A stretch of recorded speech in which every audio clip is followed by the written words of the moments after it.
sa Boses Pinoy Canada. Mga kaibigan, ako po si Erwin Bodoso. Nanirahan at nagtrabaho sa England noong 2004 at lumipat sa Calgary, Canada noong 2013. Kasama ang aking pamilya ay volunteer sa iba't ibang organisasyon dito sa Calgary. Kaibigan at kababayan, dito sa Boses Pinoy, tayo ay magkukwentuhan, magbabahaginan, magkakantahan at konting kulitan. Sa episode na ito, ating tatalakayin ang mga katanungan at agam-agam tungkol sa COVID-19 vaccine.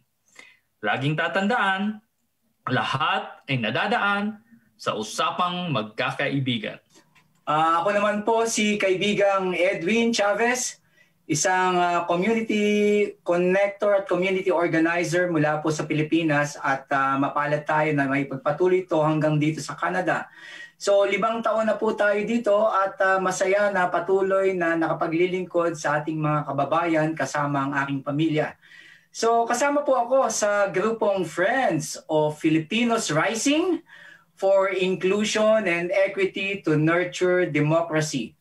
Ang Friends of Filipinos Rising na naghahandog sa inyo nitong Boses Pinoy Canada ay kaagapay po ninyo sa paghahatid ng serbisyo at pag-advokasya para sa kagalingan at interes ng mga Pilipino dito po sa probinsya ng Alberta at dito po sa Canada.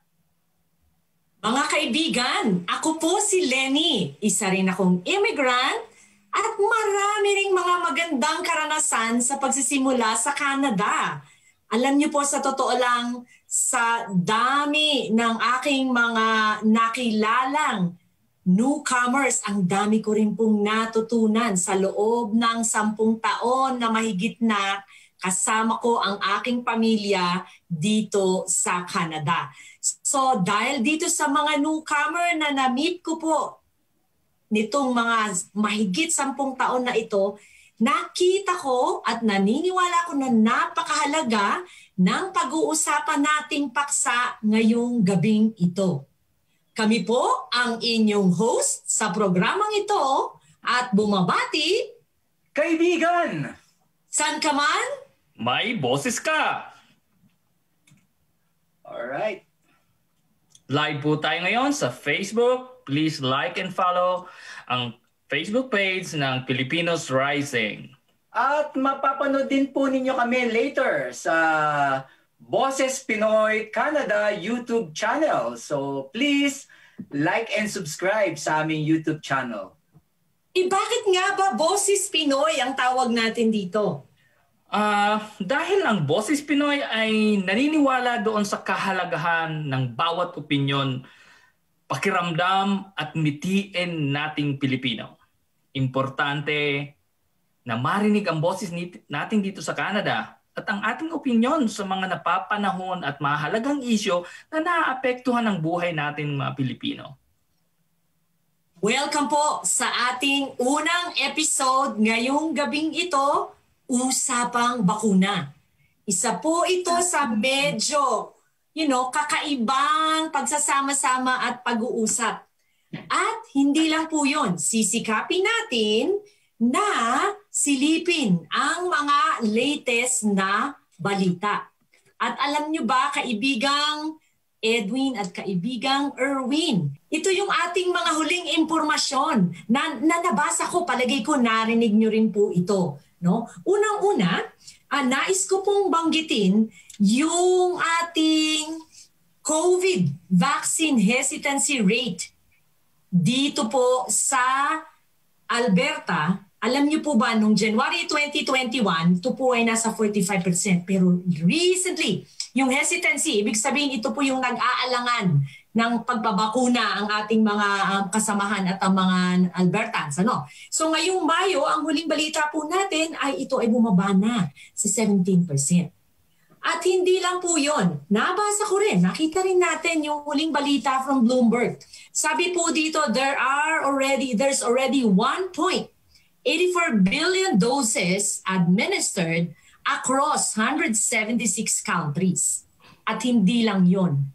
31.5 million doses a day po ang ina-administer. So, ngayon, syempre gusto din nating makita ng konti yung impormasyon tungkol sa Canada. At kasama dun sa huling nabasa ko po, as of Friday, there's already 22,800,000 yung na-administer sa buong Canada.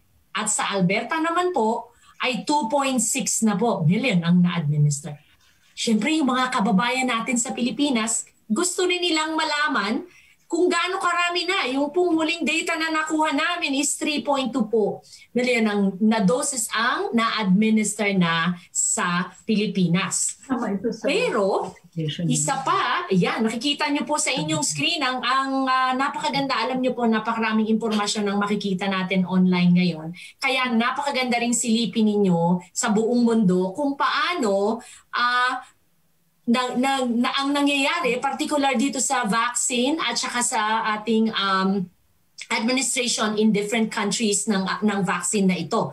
At ito pa yung isang exciting news, no? So yung ating Alberta government, nung nakalipas na Miyerkules actually, ay nagbigay ng 3 stages ng mga pagbabago mula doon sa 3 weeks na tayo po ay nagkaroon ng restriction. Sabing ganon, open for summer na daw po. So, it was launched last Wednesday, open for summer the COVID-19 plan natin in different stages. At ang sinasabi po dito, merong stage 1. So, nakikita nyo probably sa screen ninyo ngayon in a nutshell. Gusto ko pong sabihin sa atin. Sa stage 1 daw po, sabi, sa ngayon, sa June 1, yun ang ating konti na lang. Actually, ilang tulog na lang po ito. So, hopefully by June 1, inaasahan natin na mahigit 50% ng Albertans ang edad mula 12 years old o 12 anyos. Dapat 50% daw po ng Albertans ay meron ng first dose. At syempre gusto rin po nating pababain, we wanna make sure na merong bumaba na. Palagi ko bumaba na talaga. Yung hospitalization under 800 po, yung hospitalization in Alberta. Yan daw po yung stage 1. Ngayon, marami tayong mga ibang detalye na makikita at mababasa nyo dyan. Kaugnay doon sa mga indoor weddings, no? Ganon din po yung outdoor patio natin. Ako, syempre, gustong-gusto nating mag-eat out, no? Sabing ganon, yung dining tables up to 4 people, pero kailangan yung kasamahan mo sa bahay, no? Yung household or close contact na tinatawag. Ngayon, yung funerals naman daw po, up to 20 people will be allowed. Ito po yung sa stage 1. At ganoon din po, yung personal wellness and services can reopen by appointment only. Binabasa lang natin ito uli kasi binanggit na ito nung early this week.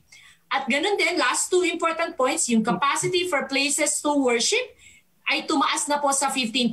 So, palagay ko, namimiss na natin yung ating mga simbahan. Ito po yung effective noong May 28 kahapon, Friday. No? At mahalagang-mahalaga, mga kababayan, yung ating distancing and masking requirements are still in effect. Huwag po nating kalimutan na ito pa rin po ay in effect yung ating pagmamas, no? Kahit naka-stage 1 na po tayo. So, mga kababayan, mga kaibigan, friends, hindi po tayo pwedeng magpakampante. So eventually, we look forward to stage 2 kung saan 60% na po ng Albertans ang magkakaroon ng, had the doses administered already. At syempre, ang pinaka-excited tayong lahat would be yung stage 3. Ang expectation po dyan, inaasa na 70% na po ng mga Albertans ay nakatanggap na po ng first dose nila, no? So, pero sinasabi dito, in red, sabi, all remaining public health restrictions lifted, pero kailangan pa rin natin patuloy na mag-ingat at kung may mga sintomas, mayroon pa rin pong isolation. So, alam niyo po talagang napapanahon talaga itong ating kwentuhan ngayong gabi na ito. Sa totoo lang po, kamakailan, no? Itong aking mga kaibigang natin na host natin ngayong gabi na ito, ay nagkaroon po sila ng mga kaunting interview na makikita natin ngayon tungkol po ito sa sinasabi nga natin na magpapabakuna ba ako o hindi. Pakinggan nga natin kung anong mga pananaw ng mga kinausap natin tungkol sa bakuna. Dito po ito sa Calgary, nakausap ng ating kaibigang Edwin at Erwin. Panoorin po natin, mga kaibigan.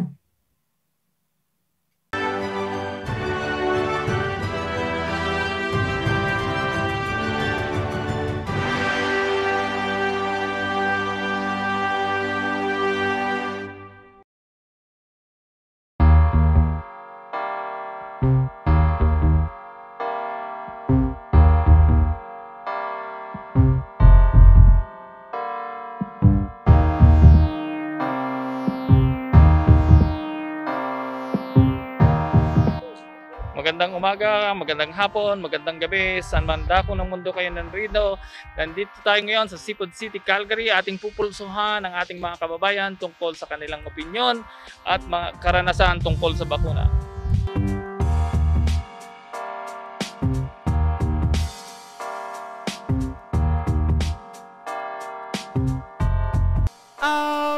Hindi pa kasi sigurado kasi buntis po ako eh. Pero kung bibigyan naman ng chance yung mga buntis or if it is safe po, why not? Tsaka mas okay din po kasi mas prefer ko magpapakuna para sana, matigil na rin yung pagkalat para mas safe din po.